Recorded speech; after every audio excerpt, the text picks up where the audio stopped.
Hello guys and welcome to another video. Today we're going to look through the new update which went live, update 87863. It pretty much went live roughly 20-30 minutes ago I think, and it's the one that introduces Romans to ranked. So it's almost 1 a.m. It's almost 1 a.m. here and I'm pretty tired, but I figured I want to get through the patch notes and give you guys my thoughts and opinions on it, because I know a lot of you have been asking about them previously, because these changes do kind of get leaked through the public update preview. But I always want to wait until the patch is officially out, because that's when we know all the changes that will actually stick in the game.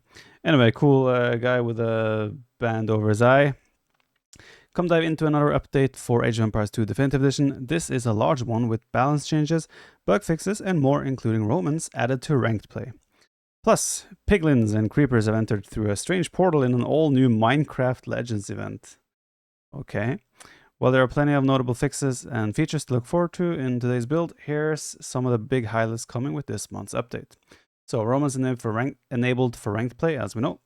Minecraft Legends event, I have no idea what this is, but okay. Bug fixes based on your feedback and balance changes. Be sure to dig down into the post below to get all the smaller details before hopping in-game and checking them out firsthand. Again, I'll mostly focus on balance changes and other things. I won't really dive into the Minecraft event or not too much of the other stuff, but yeah. So, Minecraft Legends event. Let's see quickly, what is this? So I guess you can get some things. Okay. Not my cup of tea. I'll leave a link in the description of the video to the notes in case you want to check them out. So yeah, after last month's brief May-June overview from the development team, we wanted to follow up with a quick message from them about some great new additions coming to our game on the server side. These will be live today. Our dev team will have more to share in the coming months about new features that are work in progress, server-side updates, and more. So API match history. This is something we have been asking for, the changes you see here, for example. So they made small but significant change to our match history API. This makes it so that games that are marked as non-observable, so no specs allowed, cannot be found through third-party services. This helps tournament contestants train privately to ensure their strategies don't leak, and so they don't get spied upon before a tournament. Big thumbs up, because this has been kind of possible for a long time now. In order to hide your match, simply set your multiplayer lobbies visibility to private or uncheck the allow spectators box. And this one, matchmaking speed. We've heard your complaints about long queue times and have taken action to shorten them. This change will affect everyone whose queue times are shorter than 7 minutes. So pretty much everyone except, like, I would say only, like, there's a couple of the top elos that sometimes pass 7 minutes. I don't think it's normal on lower elo, although I wouldn't know, to be fair. So on average, you'll notice a queue time reduction of around 20 to 30 seconds. It's obviously not a massive reduction, but it's still it's a step in the right direction to help those insanely long queue times a little bit. After evaluating our initial results, we may tweak this a little further to shorten it by 45 seconds to a minute. That would be very great if that happens, but still, good stuff. So game stability and performance. Just normally, like, fixed an issue where researching wheelbarrow handcart after Flemish Revolution was causing a crash. Who does Flemish Revolution first, and then after that you feel like you have wheelbarrow and handcart? Funny. Anyway, let's just continue to the good stuff. Okay, UI, text issues, campaign. Okay. Seems to be mostly just like small, like, issues that don't really impact, let's say, multiplayer. The global queue icons of units which can't be trained because of the housing population limit now receive the red glow if the current population is lower than the maximum supported. Okay. Cool. Hotkeys. Fixed an issue where pressing spacebar to confirm the action to send resources in diplomacy menu was not working anymore. Yes, this was so annoying. Tab key no longer causes UI lockup when used for cycle commands. Okay. Xbox, I'm just going to scroll straight through that. If you're an Xbox player, again, the link is in the description. I think most of you are here anyway to hear my thoughts on, like, gameplay, balance, and those types of changes anyway. Oh, more Xbox stuff. So, fixed an issue where monks in group without theocracy weren't all losing faith after a successful conversion.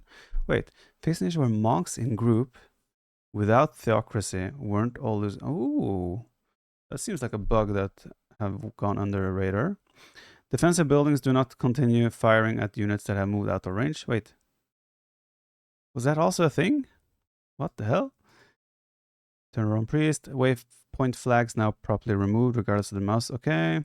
Shift queuing attack is now working correctly instead of having units getting stuck after killing their first shift queued target. Yes, thank you. Much appreciated. Fixed a parity issue on Xbox. Okay. Town centers sometimes weren't firing at enemy units properly. Yes, can confirm. Own/ally units in defensive and stand ground stance or with guard or follow order don't obstruct building foundations anymore, preventing construction. Okay. Units were unable to move when using guard stance. Transport ships no longer fail to unload all units at once. Thank you. I had this for the first time in a recent show match against Tato. It was quite frustrating, but yeah, it is what it is. Campaign, I'm gonna skip these. That's a lot of campaign stuff, to be fair. Sick. Alright, here we go. The juicy stuff. Balance changes. Battering ram move speed increased from 0.5 to 0.6. There is a 20% increase in movement speed, so that is still significant. Garrison capacity as well from 4 to 6. So I would say one of the issues with rams right now is that while you still see them in Castle Age, the counterplay is usually fairly, like, when do you make rams? Probably to break through a wall, maybe take out some buildings, or to take down a castle. There is usually quite easy counterplay in terms of just some melee units or mangonels or whatnot. But with a little bit faster movement speed and they can garrison, I wonder if this also increases their speed. The more units are garrisoned, are they moving faster? The more units inside. So this could potentially be even more than just the 0.6. We'll see. Anyway, I think these are good changes. It's not going to change the game too much, but you know, anything helps. Capture move speed as well increased accordingly, and garrison as well to 6. Elite or like battle elephant line of sight increased from by 2 essentially. No, 3. It's increased by 3. Okay, I can't really say I paid too much attention to the line of sight of battle elephants, but you know, why not? The upgrade cost of elite battle elephant is reduced from 1200 food 900 gold to 1100 food 700 gold. So 100 food less and 200 gold less. It's gonna help a little bit. I think elite battle elephants are still very good, especially in team games, but in 1v1 you very rarely see it, partly because it is so expensive to upgrade. But then again, I mean, right now it's going to be cheaper than Paladin, for example. So maybe it's going to help to see more battle elephants. Guildnet's gather rate reduced from 25 to 20%. It's only a 5% reduction, not massive, but you know, you can see, like, especially in those Rage Forest games where the fish booms are more are happening pretty much all the time. So if there is a lake or a pond, it will have a ton of fish traps. 5% will help because fishing is quite OP in those scenarios. Stone shaft mining cost reduced from 200 food, 150 wood to 175 wood and 75 wood. This is a massive discount for wood, right? It's the wood cost is halved. Food is only 25 food cheaper, but halving the wood cost. I think you're gonna see these two upgrades. Like, it's exactly the same for gold shaft mining. So this is the second mining upgrade for both gold and stone, which, to be fair, we don't see them very often. But I think this change is gonna push people to do them more, for sure. Sanctity cost increased from 120 to 175 gold. So there's some people in the community currently, or amongst top players as well, that are not very happy with monks. Monks are a gimmicky unit in some ways. They depend on RNG, and they're just extremely powerful in certain scenarios. So I can see that to a certain extent. Sanctity is the first step from the devs, I feel, to take action against that. It's only a 55 gold increase in Sanctity, which is the upgrade that gives the monks 15 more HP. I don't think this is going to change much about monks. Of course, it's slightly more expensive to research the HP upgrade, but I don't think this changes monks at all. And the things they were complaining about, they're still going to complain about them after this change. So yeah. Heavy Scorpion HP increased from 50 to 55. Sure, maybe we'll see more Heavy Scorpions. I'm not sure if this means that they now survive like an Onager hit or a Bombard Cannon hit. I don't know what the bonus damages in there are. I think Onager has 50 attack, Bombard Cannon has 40, but still felt like they're just so vulnerable to these AoE attacks from Siege. So we'll see if this makes them survive a little bit longer. But yeah, like over the last couple of patches, you have seen changes to Scorpions, and it feels like the devs really want to see this unit more. I do as well, so I'm not opposed to this. 5 HP, sure. Fish traps now receive anti-building damage. I don't know exactly who this, what units these impact, but I mean, like, fish traps are already so vulnerable. I don't think it's a big deal one way or another. So more civ-specific changes. Bohemians, house site, wagon, frame delay decreased from 30 to 20.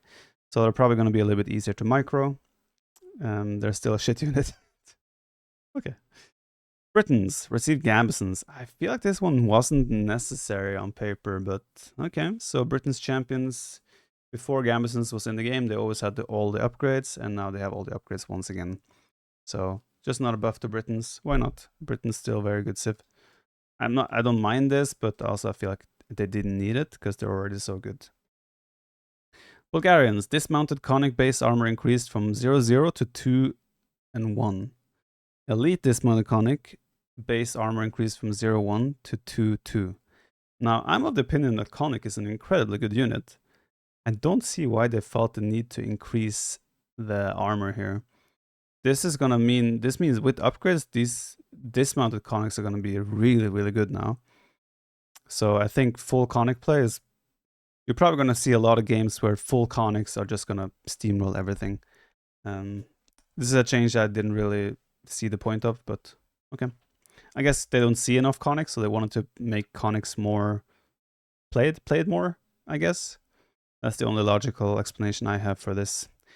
Burmese, Elite Arambai attack reduced from 15 to 14. That's a good change. Arambai now properly affected by chemistry instead of only using a graphic change. So they removed 15 attack to 14, but I guess now they get that +1 extra attack from chemistry. So nothing's changed really except that you need chemistry. Manipur Cavalry moved to Castle Age. And Manipur Cavalry now is cheaper, 300 food and 300 gold only. And it's now, instead of cavalry dealing 5 plus 5 bonus attack, they deal +4 bonus attack. Does this unlock more cavalry play in Castle Age for Burmese against archer play? Probably not, because I mean, in the end, you still need a castle to do this upgrade. So I don't think this is very meaningful. Howda as well moved to Imperial Age, so they just swapped those techs. Which makes sense. I feel like the Howda tech definitely had more impact on the game, so it should be an Imperial Age upgrade, but I still feel like this is a tech that isn't really used very often. Because you just have better options more often than not with the Burmese in terms of monks, Arambai play, and whatnot. But okay, we'll see how this plays out.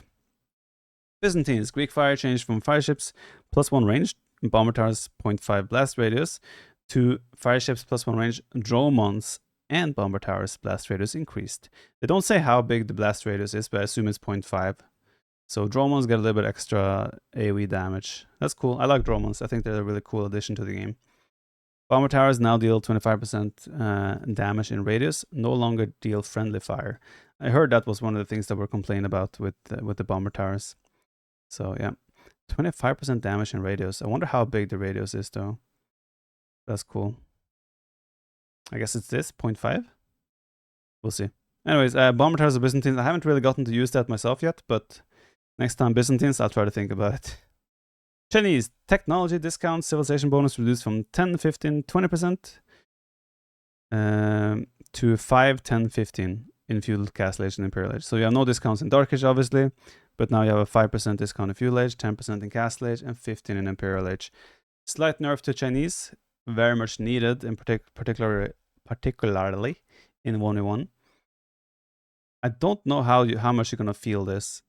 You're definitely gonna notice it, but how much do you actually feel? How much does it impact your gameplay? I guess we're gonna find out. I feel like this could potentially push Chinese behind civs like Malians, Portuguese, maybe Incas, because.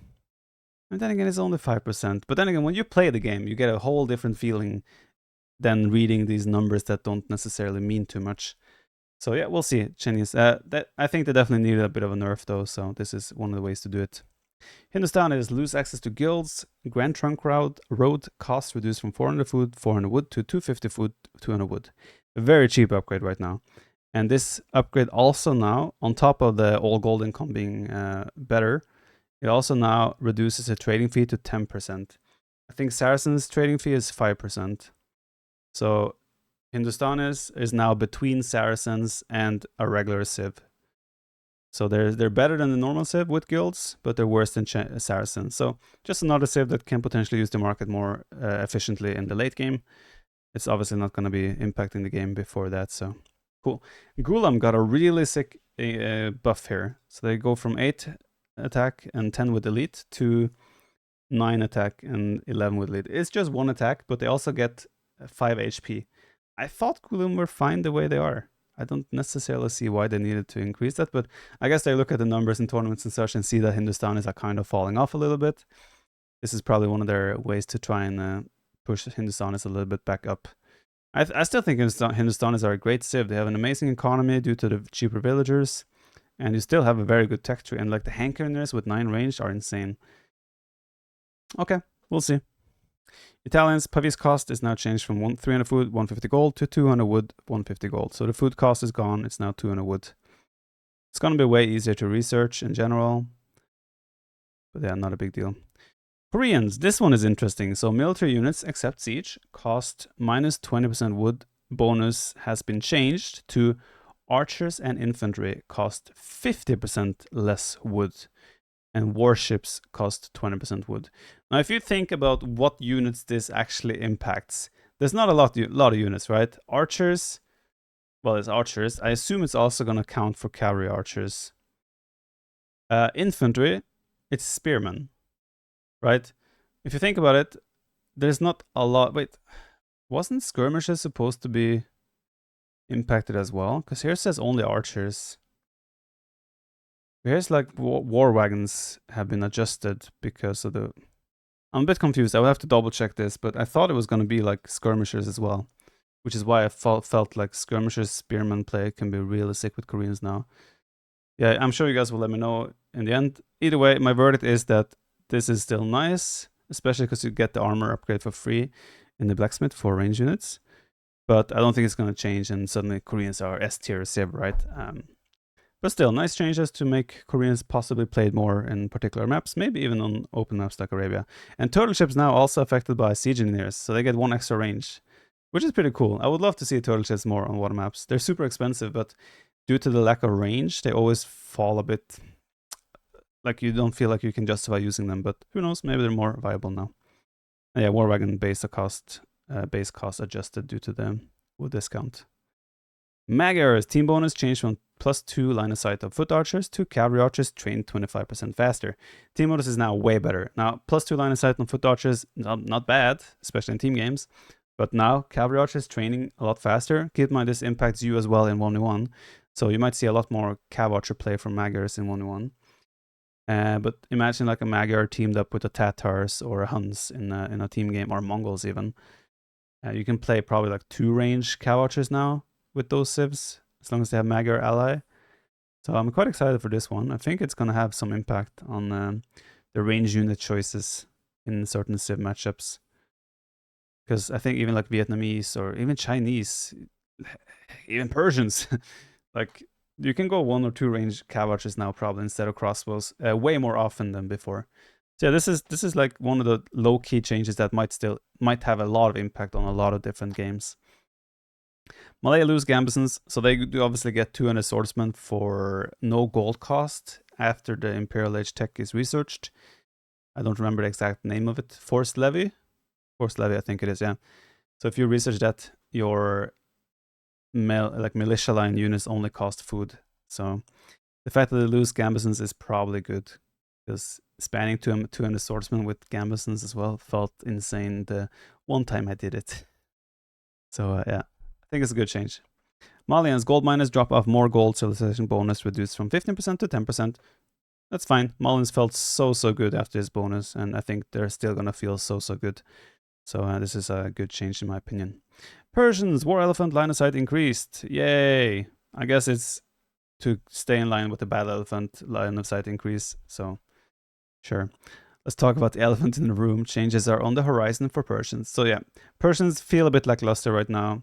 They can be a good pocket save on land maps with like +2 bonus attack against archers and such for your knights, but they do feel a bit lackluster in general. They just feel very like one of those boring civs to play. Yeah, I mean, elephants are cool and all, but you know, they just feel a bit lackluster. Portuguese, Feitoria cost increased from 250 gold, 250 stone to 350 gold and 300 stone. Usually you make Feitoria when you have a low economy. You do like a fast Imperial Age or something like that. You usually have a very low economy. So the fact that it's going to be more expensive is going to make those types of fast imps way weaker. I think this is a good change because that Feitoria play is quite OP, I think. So yeah, good change. Although they do nerf my beloved Portuguese. Here we have Romans, the new civ in ranked for Age of Empires 2. Galley line plus 1 attack civilization bonus is removed. Now war galleys +1 +1 armor, galleons and dromons +2 armor. Civilization bonus is changed to galley line and dromons +1 +1 armor. Okay, that's alright. Ballistas no longer grants attack speed to the galley line. Ballistas now grants +2 attack to the galley line in addition to Scorpion attack speed. So keep in mind that Romans don't have Bracer. So essentially this is going to give Romans +1 attack on regular galleons, but they will still have 1 less range. So Centurions or Centurions formation position move behind infantry units instead of in front of them. That makes a lot of sense. When they're supposed to be a unit that is buffing infantry, the fact that they would line up in front of them doesn't really make sense, right? This makes it way more easy to micro and probably way cooler to see them in action. So I think that's a good change. And then, big one, Romans enabled for ranked play.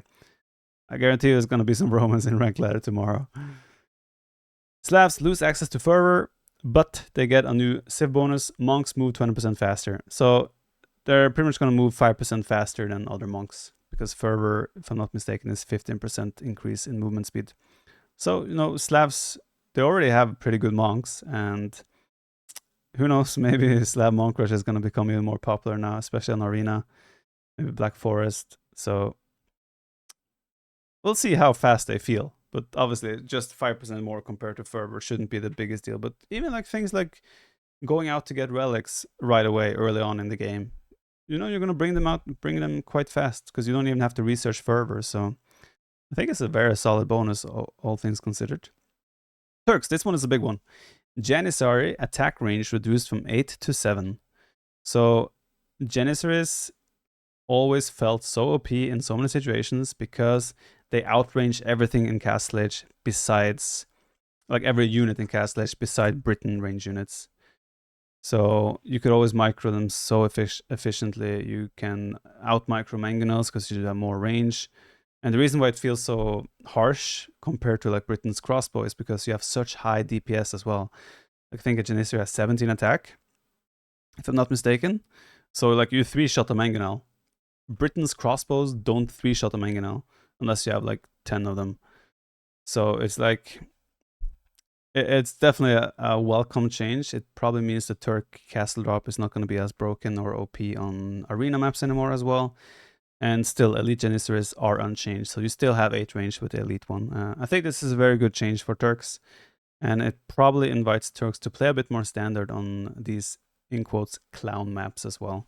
Which I would like to see, because Turks have a cool Imperial Age, right? You have extra range for bomber cannons, bomber towers, you have heavy couches with more HP, Hussar with more archer, with more pierce armor. Of course, you don't have skirms or like elite skirms or pikemen, but still a cool civ. I welcome this change. I think it's very good.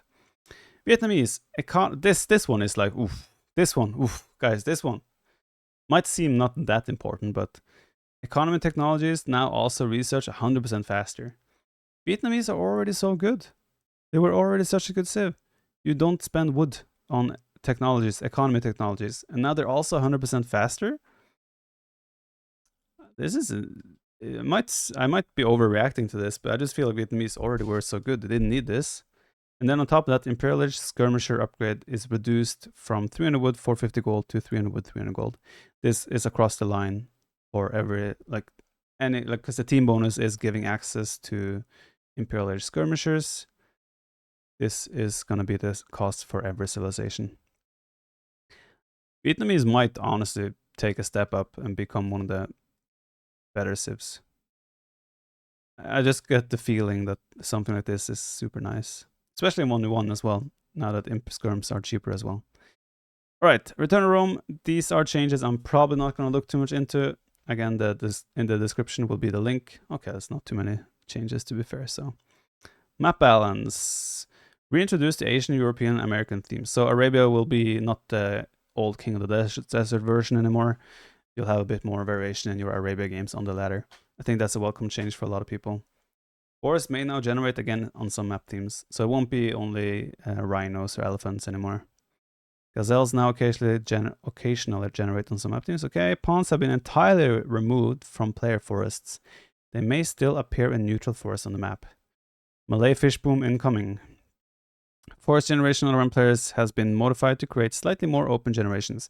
Yeah, I think most Arabia maps, since they made all the maps kind of more balanced, have been fairly easy to wall. So I think that's also a good adjustment here. Prey huntable animals have been pushed further away from players. Okay, so this is just to like discourage, I guess, the whole pushing deer meta. Although I still think that's gonna stick around. But yeah, the deer. Wait, no, prey huntable animals. This doesn't mean wolves, right? I think this just means deer and such. Make it harder to push deer to your town center. If not, if it means wolves, that's good as well. So who cares? Oh, Mitch is now 9 villagers start and 2 houses. When are we going to see this in other maps, maybe? Who knows? Maybe this is the first step. No inside information, by the way, just speculation. I would welcome to see 9 villager option in ranked ladder, for example, but I don't want it to become the norm. I just want it to be an option. Like similar to how you can tick random civ, for example. If you could make a tick for like 9 villager start. Hey, I'm down to play 9 villager start, you know? I would not mind that. So ranked map pools. The rotation of ranked map pools happening every 2 weeks around 1 a.m. UTC will now happen around 8 a.m. UTC. Okay. Not a big deal. Due to long queue times with low activity, making it difficult to find matches, Empire Wars and Battle Royale game modes have been removed from Quick Play menu on PC, and Empire Wars has been removed from Quick Play menu on Xbox. So RIP Battle Royale and RIP Empire Wars, I guess. Okay, makes sense though. I mean, I don't think many people are using the quick play feature anyway. Although I could be wrong. Maybe a lot of people do it on Xbox, for example. Change the population setting for Return to Rome ranked games to 250. Okay. Fix an issue where the reset and randomize buttons weren't disabled in ranked lobbies. Okay. I still wish they would be a bit more experimental and take some more risks with the map pools in general. I would also be like, why not just give us 15 maps, right? Just give us 10 bans. 15 maps, 10 bans. Why not? AI. Fix an engine bug where caused AI villagers to idle after constructing a building if the villager was facing a corner of the building. AI now slings. Okay. Okay, not too much there. Return to Rome. Skip. Scripting. Skip. Modding. Skip. Skip. Ongoing investigation. Okay, some translated strings are missing in this patch. Okay. On the horizon, updates on new campaigns coming to Return to Rome. Info about the new event scenario coming this summer. Okay, cool. I liked the last time they did like these event things. That was fun. So hopefully they'll do a good one now. Info about upcoming developer blogs. That's cool. And more. Cool. So that's the new patch for Age of Empires 2 Definitive Edition. I'm pretty tired now, so I'm probably going to make an abrupt ending. Hope you enjoyed watching. Thanks a lot for doing so. Leave a like if you did. And make sure you subscribe if you haven't. And stay tuned. I'll play some Romans ranked games very soon.